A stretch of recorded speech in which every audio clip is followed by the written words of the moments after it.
안식일이란 말은 창조 이야기에서 처음 언급됩니다. 그리고 계명으로서의 안식일은 시내산 언약에서 처음 나타납니다.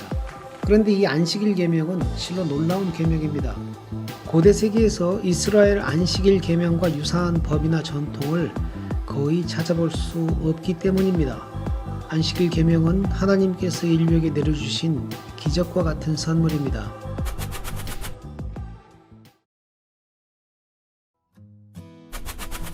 우리는 종종 이스라엘 전통은 고대 근동 문화의 일부로서 구약 성경은 주변 나라의 신화나 경전을 표절한 것이라는 이야기를 듣습니다.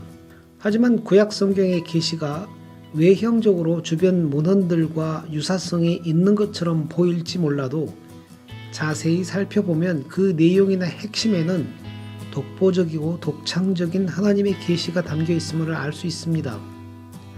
안식일 계명도 그중 하나입니다. 일단 우리는 7일을 단위로 한 주간이 순환한다는 개념이 다른 곳에서는 분명하지 않다는 사실을 알아야 합니다.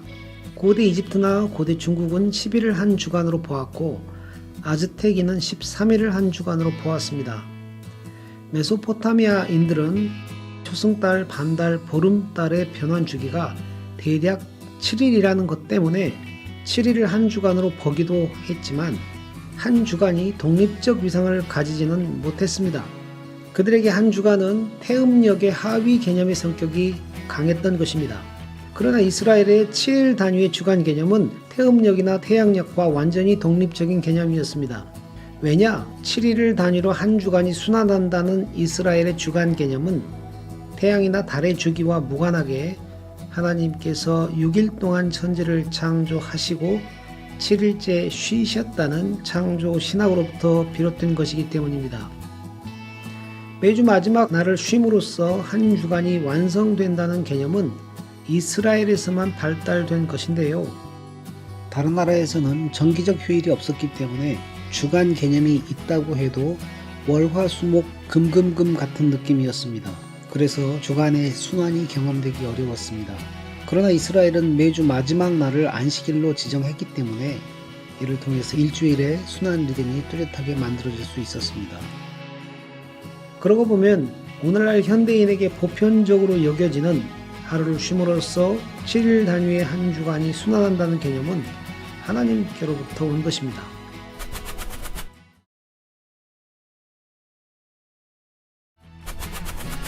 안식일을 히브리어로 사바스라고 합니다. 그런데 메소포타미아에서는 이와 비슷한 사파투라는 말이 있었습니다. 학자들 중에서는 이 사파투가 이스라엘의 사바스가 되었다고 주장합니다.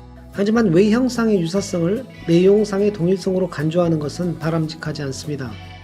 사파투는 매달 15일 보름을 가리키는 말입니다. 이 날은 달의 신 난나의 날입니다. 이 날은 불길한 날이고 매사에 조심해야 하는 날입니다. 영어로 달을 뜻하는 루나에서 루나틱, 미치광이라는 단어가 파생된 것도 이와 관련이 있습니다.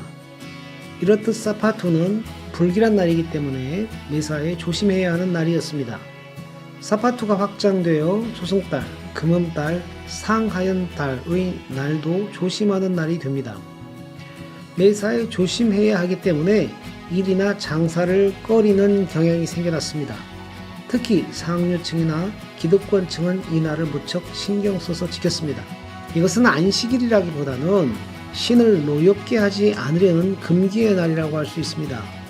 하지만 이스라엘의 사바스는 이와는 완전히 다릅니다. 이스라엘에게 매 7일은 세계의 창조가 완성된 날로서 온 천하가 기뻐하며 경축하는 날입니다.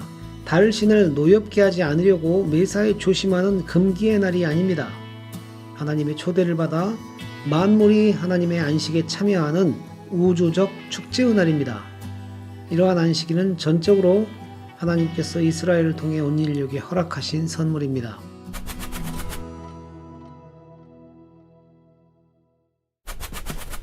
고대 세계에서 안식이라는 개념을 이해하려면 고대의 창조 신화들을 살펴볼 필요가 있습니다.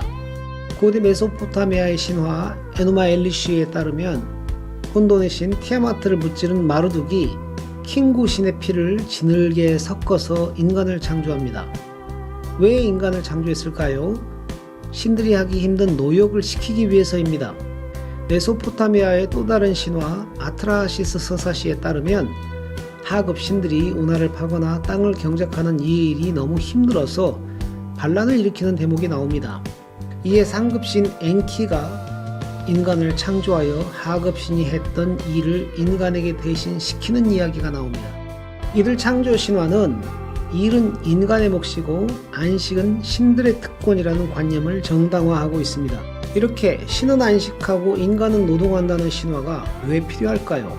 신들에게 가까운 왕족이나 사제 계급은 노동을 면제받는다는 이데올로기를 정당화하기 위해서입니다. 왕과 사제는 안식하는 것이 당연하고 일반 백성은 노동하는 것이 당연하다는 것이죠. 안식은 신의 특권이었으며 왕이나 사제 등 상류층만 그 신의 특권을 누릴 수 있었던 것입니다.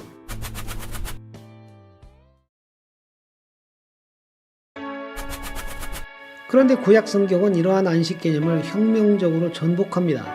일단 우리는 성경이 하나님을 일하시는 신으로 묘사한다는 사실에 주목해야 합니다. 하나님은 일하시는 분이십니다. 하나님은 6일 동안 천지를 창조하셨습니다.